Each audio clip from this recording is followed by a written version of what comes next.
আমি অনেকটা দূরে চলে গেছি এখানটা বসলে দেখতে পারো না। খেয়ে নাও, আমার মাথা কেটে যাচ্ছে। খেয়ে নাও। কোনটা কটা থেকে বলো? বন্ধ করো, চলে এসো, খেয়ে নাও। ওই তো এখন গল্প করছি না। দুটো বেজে যায় এক এক সময়। আজকে অনেক কিছুই রান্না হবে, আমার বৌমা করবে। কিন্তু আমাকে ঢেকে দিলে গো। তো তোমাকে দেখবে কেন, আমাদের দেখবে না? মাথাটাকে একটু সরাও। হ্যাঁ এরকম হবে। আজকে হবে মাছের মাথা দিয়ে মুড়ি ঘন্ট, লাউ দিয়ে মুগের ডাল। জোরে বলো। লাউ দিয়ে মুগের ডাল হবে, আর মাছের ঝোল হবে, কলমি শাকের ভাজা, লাউয়ের খোসা আছে ছোট ছোট ঝিরি ঝিরি করে কালো জিরে কাঁচা লঙ্কা দিয়ে ভাজা হবে। একেবারে কি করবো আমি বাবা যাবে আমার শোনার জন্য। এই হবে রান্না, অনেকগুলোই হবে। গুড মর্নিং বলো। Good morning. এখন গুড মর্নিং কি, এখন 11টার দিকে যেতে আমি টেস্ট করে রিপোর্ট দেবো।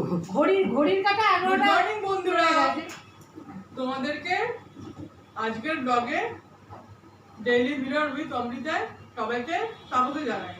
সকাল থেকে কথা বলবার মতো সময় পাইনি, কাজের মধ্যে ব্যস্ত ছিলাম। এখন এই জন্য রুটি খেতে খেতে তোমাদের সাথে কথা বলা শুরু করলাম। এই রুটির তরকারিটা হচ্ছে দারুণ সাউথ ইন্ডিয়ান খাবারের মতো। নিজে রান্না করছি, নিজেই করছি। চামচ কি বাবা এত পাতা?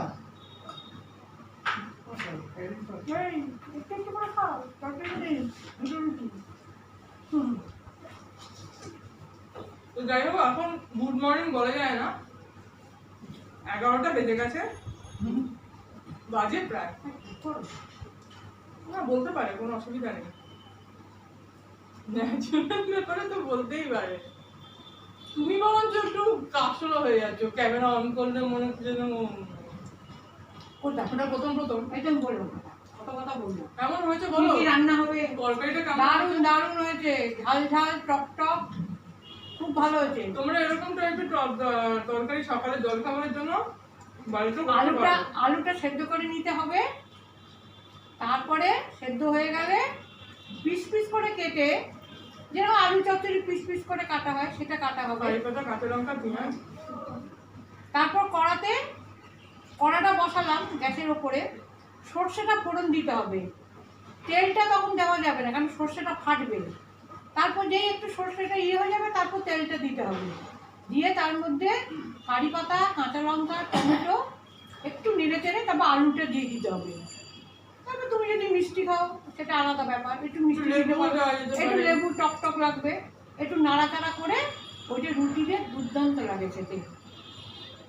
আসলে এটা সাউথ ইন্ডিয়ান খাবার তো, আমাদের পাশে একজন আছে, আমাদের পাশে একজন সাউথ ইন্ডিয়ান ফ্যামিলি আছে, ওরা অনেক কিছু রান্না করে। একটা আলুর স্যুপ করে খুব সুন্দর, ওইটা আরেকদিন বলবো। হ্যাঁ, আজকে আর বলছি না।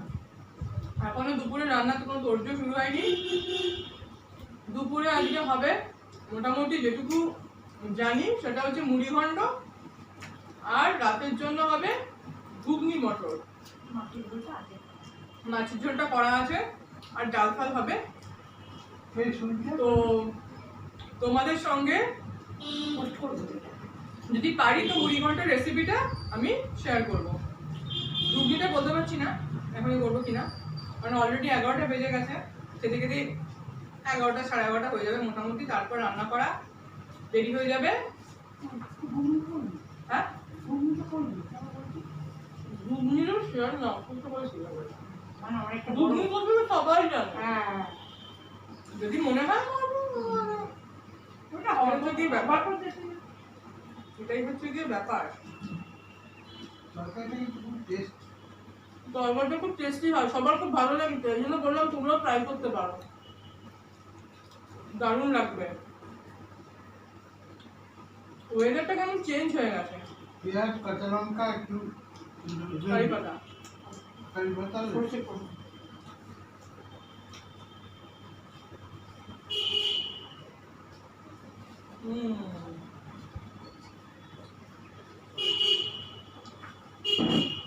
বাবার ছেলে মতো বাবার ছোলাটা খেয়ে ফেলে। ছোলাটা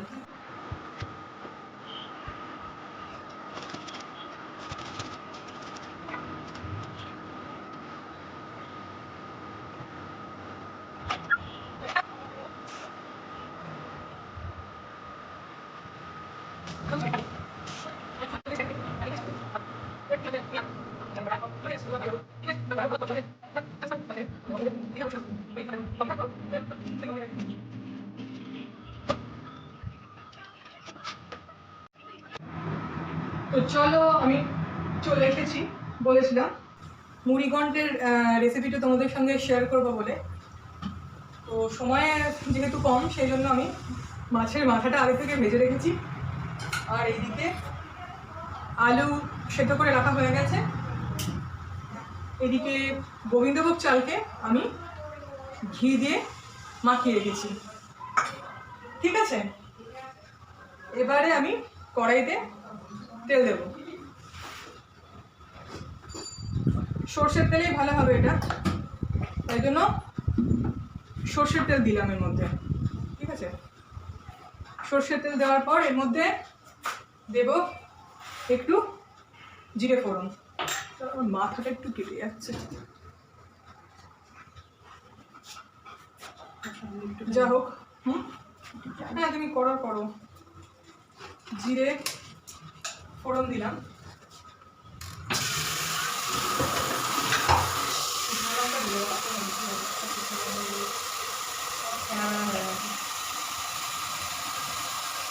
শুকনো লঙ্কা ফোড়ন দিয়ে দিলাম, শুকনো লঙ্কা ফোড়ন দিয়ে দিলাম। এবার দারচিনি মানে গোটা গরম মশলা আর কি, আর এলাচ ফোড়ন দিয়ে দিলাম। তো একটু রংটা লালচে করবার জন্য তেলের মধ্যে 1 চামচ মতো চিনি দিয়ে দিলাম, ঠিক আছে। এবার চিনিটা একটু লাল হওয়ার জন্য অপেক্ষা করি।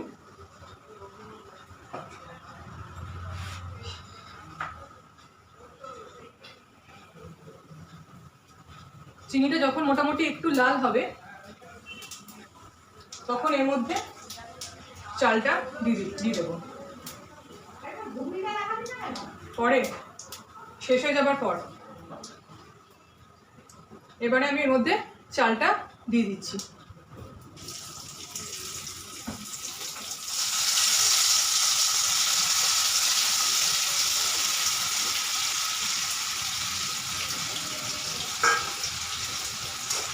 চালটা দিয়ে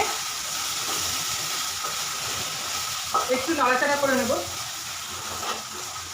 ততক্ষণ পর্যন্ত একটু লাল লাল হচ্ছে। অনেকে এর মধ্যে পেঁয়াজ রসুন দিয়ে টমেটো দিয়ে করে, কিন্তু আমি খুব একটা ওই রকমভাবে করার পক্ষপাতী নই। আমার একটু এরকম পোলার স্টাইলে মানে খেতেই বেশি ভালো লাগে, কেন কি আমি ছোটোবেলা থেকে এটাই বেশি খেয়েছি। পেঁয়াজ রসুন দিয়ে আমার মা কোনোদিন করতো না, সেই জন্য আমার এইটাই পছন্দ লাগে, একটু পোলাও টাইপের খেতে লাগে। তোমরা যদি চাও তো এর মধ্যে পেঁয়াজ রসুন আদা বাটা যেরকম হয় সেরকম দিতেই পারো। এবার চালটা মোটামুটি একটু ভাজা ভাজা হয়ে গেলে এর মধ্যে দিয়ে দেবো অল্প একটু আদা বাটা, আর জিরের গুঁড়ো ধনের গুঁড়ো এটা হচ্ছে অপশনাল, তা দিতেও পারো আবার নাও দিতে পারো।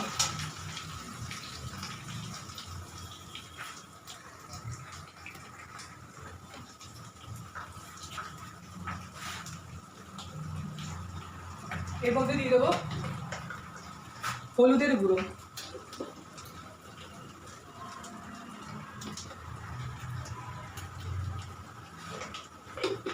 হলুদ গুঁড়ো দেওয়ার পর একটু নাড়াচাড়া করে নেবো চালটাকে। কাশ্মীরি লঙ্কার গুঁড়ো দেওয়াও যায় আবার না দেওয়াও যায়, কিন্তু আমি না দেওয়ারই পক্ষপাতী, কারণ কি বেশি লাল লাল মুড়ি ঘন্টা ভালো লাগে না, একটু দেখো এরকম হলুদ হলুদ রঙটাই বেশি ভালো লাগে। কি বলছো? হ্যাঁ, যা হোক এটা একটু ভাজা ভাজা হোক। আলুটা সেদ্ধ করা ছিল সেই জন্য এখন দেবো না, আলু এখন দিয়ে দিলে আলু পুরো ঘেঁটে ঘ হয়ে যাবে, সেই জন্য আলুটা দেবো না। এটা নাড়াচাড়া করে এর মধ্যে দেবো অল্প একটু নুন, নুনটা অল্প করেই এখন দেবে, কেন কি পরে আবার নুন দিতে গেলে জল দিয়ে যখন নুন দেবো তখন হয়তো নুনটা বেশি হয়ে যাওয়ার সম্ভাবনা থাকবে। তো নাড়াচাড়া করে নিলাম, এরপর দিয়ে দেবো কাঁচা লঙ্কা,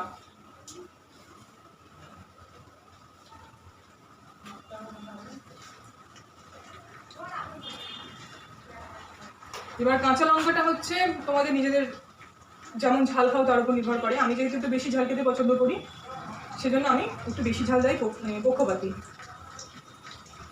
তো লঙ্কাটা দিয়ে দিলাম, যদি আজকালকার লঙ্কাগুলো ঝালের কোনো বংশ থাকে না, যা হোক লঙ্কাটা দিয়ে দিলাম। দিয়ে দেওয়ার পর আবার একটু নাড়াচাড়া করলাম, মোটামুটি যখন একটু নাড়াচাড়া হয়ে যাবে তখন এর মধ্যে জল দিয়ে দেবো। জলটা নিজেদের আন্দাজ মতোই দেবে।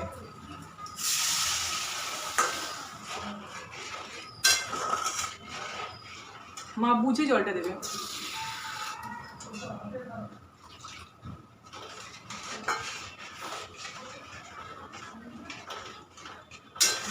এবার জলটা দেওয়ার পর আমি এর মধ্যে ভেজে রাখা মাছের মাথাগুলো দিয়ে দেবো।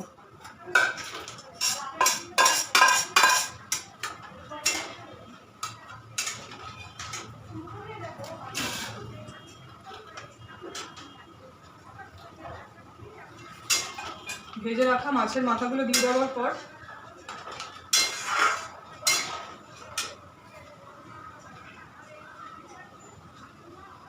একটু স্ট্যান্ডিং টাইম দিতে হবে। আলুগুলো এখন দেবো না বললাম।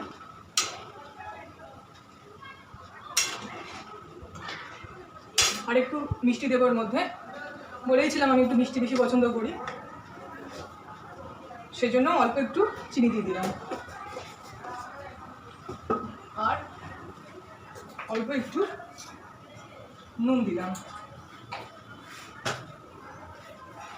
দিয়ে মোটামুটি এটা একটু ফোটার জন্য স্ট্যান্ডিং টাইমটা দিতে হবে।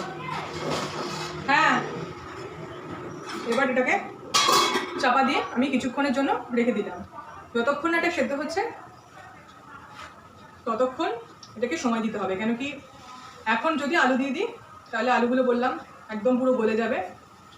আর এখনকার চন্দ্রমুখী আলু তো নয় জানোই, জ্যোতি আলু, সেই জন্য সেদ্ধ হতে একটু সময় বেশি লাগে। চোর পালাবে। হ্যাঁ, চোর এলে চোর পালাবে অবশ্যই। হ্যাঁ, আমি যা বকবক শুরু করেছি তাদের রাতের বেলা চোর এলেও আমাকে দেখি ভয় অন্তত পালাবে, এটাই হচ্ছে গিয়ে ব্যাপার। বরের মোবাইল চুরি হয়েছিল। হ্যাঁ, এটা ঘটনা আমার একবার এরকম, আমরা যে ঘরে শুই আর কি, আমাদের দোতলার উপরে ঘর, তো দোতলার উপরে ঘর আমাদের, সেইখান থেকে কোনো এক দুর্গাপুজোর আগে সম্ভবত, তো আমরা 2 বছর না তার বেশি হয়েছে, 3 বছর মতো হয়েছে, 3 বছর আগের ঘটনা এটা। একটা জানলা আমাদের ঘরে খোলা, মানে খোলা রাখা হয়েছিল। আমাদের সাধারণত জানলা খোলা হয় না, মানে এসি চলে বলে ঘরে জানলাগুলো বন্ধই রাখা হয়, আর মানে সকালের দিকে আর 15 দিন খুলে দেওয়া হয়, কোনোদিন খুলে দেওয়া হয় না। তো সেদিনকে কি হয়েছিল জানি না, কি ঝগড়া করছে দেবে খেয়েছে শুধু। তো যাই হোক, সেদিন কি হয়েছিল জানি না, সকালবেলা দিকে বোধহয় জানলা টালা কেউ খুলে দিয়েছিল।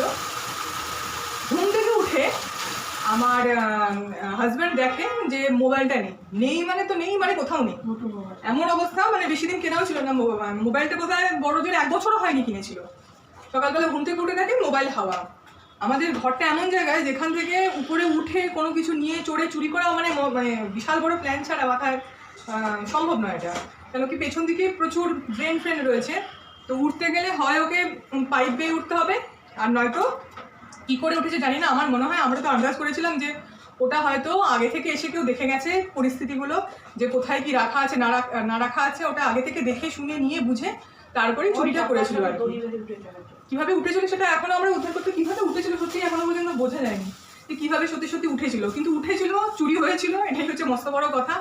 তারপর থেকে মনে এমন ভয় ধরলো যে জীবনে কোনোদিন আর ওখানে জানলা খুলে উপরে ওঠার চেষ্টাও, মানে উপরে ওঠার বলছি, উপরে জানলা খুলে শোয়ার কোনোদিন চেষ্টাও করি না। এইরকম ঘটনা যে কোনোদিন ঘটতে পারে সেটা আমরা কোনোদিন ভাবিনি, কেন কি ওটা সম্ভবই নয়, ওটা অসম্ভব ব্যাপার। এবং চেনা জানা লোক ছাড়া উপরে উঠে কোথায় জানলার পাশে আমাদের মোবাইল চার্জ দেওয়া আছে, কোনো চেনা জানা লোক কি করেছিল বলো? চেনা জানা লোক ছাড়া সম্ভব না। পাঁচিলের ওপরে উঠে আমার তো মনে হয় একটু অন্য কেউ করেছিল নাকি, না না সেটা বলছি না, কিন্তু মনে হয় চেনা জানার মধ্যে কেউ করেছিল, অচেনা কেউ করে। তো এই হয়েছিল ব্যাপার। তো তারপরেই আবার সঙ্গে সঙ্গে সে তড়িঘড়ি মোবাইল ফোন কেনা। সেই মুহূর্তে মোবাইল ফোন কেনাবার কোনো ইচ্ছে ছিল না, কিন্তু বাধ্য হয়ে কিনতে হয়েছিল। ওটা একটা আমাদের মনের মধ্যে ভয় আছে যে আমাদের ওই মানে জানলার পাশাপাশি টিভি আছে, ওখানে ডিভিডি প্লেয়ার প্লেয়ার সব রাখা থাকে। বুঝতেই পারছো ফ্ল্যাটে জায়গা এমনি খুব শর্ট থাকে, প্রচুর জায়গা থাকে না, যার জন্য ওই মোটামুটি ম্যানেজ করে রাখতে হয়। তো এই অবস্থার মধ্যে আমরা এখনো ভাবতে পারি না যে মোবাইলটা কে চুরি করেছিল, কারণ ওখান দিয়ে বেয়ে ওঠা খুব মানে মারাত্মক অসম্ভব ব্যাপার। তাহলে সে অনেকদিন ধরে ফলো করেছিল, বা আগে থেকে এসে হয়তো জানলা দিয়ে রেখে গেছিলো যে কোনখানে কি আছে না আছে সেই বুঝে চোর চুরি করতে এসেছিল। তো এইরকমই একটা ঘটনা আর কি মনে পড়ে গেল হঠাৎ করে, তাই তোমাদের সাথে শেয়ার করলাম ব্যাপারটা। খুব আশ্চর্য লেগেছিল। তো এইরকম ঘটনাও ঘটে, মানে কী বলে যে চোরেদের চুরি করবার কোনো মানে মা বাপ নেই। কেন কি কখন কোন দিক দিয়ে কী চুরি হয়ে যেতে পারে সেটা কেউ বলতে পারে না। আর এখন যা পরিস্থিতি চারপাশে, চারিদিকে প্রচুর পরিমাণে অভাব অনটন, নানান রকমভাবে আর্থিক দিক থেকে সব একটু পিছিয়ে আছে। এই করোনা পর্বের পর থেকে চাকরি বাকরি অনেকেরই নেই। তো সেক্ষেত্রে এরকম হওয়ার সম্ভাবনা তো আরও বেশি বেড়ে যায়, তাই জন্য একটু সাবধান হওয়া ছাড়া আর কোনো উপায় নেই। চুরির ঘটনা এরকম আরও অনেক আছে, তোমাদের সাথে পরে আবার আলাদা আলাদা করে কোনো দিক শেয়ার করব। এরকম চুরির ঘটনার সম্মুখীন আমার চেনা জানা অনেকেরই মধ্যে হয়েছিল, এবং শুধু চুরি না, ডাকাতির মতো ঘটনাও ঘটেছিল।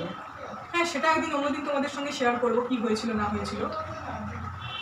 একটু সাবধানে থাকতে হবে, এটাই হচ্ছে আসল কথা। এখন পরিস্থিতি খুব খারাপ, বাইরের পরিস্থিতিও ভীষণ খারাপ, আশেপাশের পরিস্থিতিও খুব খারাপ। লোকে এখন আর্থিক দিক থেকে ভীষণভাবে বিপর্যস্ত, চারিদিকে যা ক্রাইসিস। সেক্ষেত্রে এগুলো একটু সাবধান থাকতে হবে নিজেদেরকে, এটাই আর কি। এদিকে আমার চালটা সিদ্ধ হচ্ছে, জলটা এখনো মরেনি, জলটা একটু মরবে, ঠিক আছে? একটু বাড়িয়ে দিলাম ফ্লেমটা, জলটা একটু মরুক। জলটা একটু না মরলে আমি জোরো জোরো মুড়ি ঘন্টা একটু ভালো লাগে না। জলটা একটু মরলে মোটামুটি তারপর আমি আলুগুলোকে দেবো। কতক্ষণ একটুখানি এটা ফুটুক, আমি একটু পরে তোমাদের সাথে আবার আসছি। আজকের মেনু হচ্ছে এই যে চানা মশলা, এই হচ্ছে মাছের ঝোল। এটা কালকের করা ছিল, এটাও কালকের করা অল্প রয়েছে, চিংড়ি মাছ দিয়ে লাউ অল্প একদম। আর এই দিকে রয়েছে লাউ দিয়ে মুগের ডাল। চলো বন্ধুরা, আমার রান্না বান্না তো অনেক আগেই কমপ্লিট হয়ে গেছে, তারপর আমি আর তোমাদের সাথে কথা বলতে পারিনি, কেন কি ভীষণ টায়ার্ড লাগছিলো, গরম লাগছিলো। তো আমি চানটা করে এসে তারপরেই বসলাম। এবারে দুপুরে খাওয়া দাওয়ার ব্যাপারটা কমপ্লিট করতে হবে। খুব টায়ার্ড হয়ে গেছিলাম, এই জন্য আর কথা বলতে পারিনি, একেবারে স্নানেই চলে গেছিলাম, ঠিক আছে? তো ভিডিওটাকে আমি আর বড় করব না, অনেকটাই বড় হয়ে গেছে সকাল থেকে ভিডিওটা। তোমরা তো দেখলেই আমি সকাল থেকে কী করলাম আর কী না করলাম। তো আজকে আমার মুড়িঘণ্ট রেসিপিটা কেমন লাগলো প্লিজ আমাকে কিন্তু কমেন্ট করে জানিও। তোমরা কিন্তু আমাকে কমেন্ট করছো না, এবং কমেন্ট করে আমাকে জানাচ্ছ না যে তোমরা কী নিয়ে ভিডিও দেখতে চাও। প্লিজ তোমরা আমাকে একটু জানিও, তাহলে আমার ভিডিও করার ক্ষেত্রে খুব সুবিধা হয় যে তোমরা কী দেখতে চাইছো আমার কাছে, আর কী বিষয়ে কথা বললে তোমাদের ভালো লাগবে, সেটা আমাকে একটু কমেন্ট করে জানিও, ঠিক আছে? এখন মোটামুটি প্রায় 1:45 বাজতে চললো। এরপর আমাদের খেতে হবে। আমার হাজব্যান্ড স্নানে গেছে, ও বেরোলেই আমরা খেয়ে নেব। তো এই হচ্ছে গিয়ে ব্যাপার। তো আর বড় করবো না ভিডিওটা। তোমরা সবাই ভালো থেকো, সুস্থ থেকো, এবং অবশ্যই ভালো লাগলে আমার এই ভিডিওটাকে একটা লাইক করে দিও, সাবস্ক্রাইব করো, শেয়ার করো, ঠিক আছে? তোমরা আমাকে উৎসাহ দিলে তবেই কিন্তু আমি ভিডিও করবার ইন্সপিরেশনটা পাবো, ঠিক আছে? আর যেটুকুই থাক, পরে আবার যখন সুযোগ পাবো তোমাদের সঙ্গে আবার আসবো গল্প করার জন্য। আর যেটুকুই, টাটা।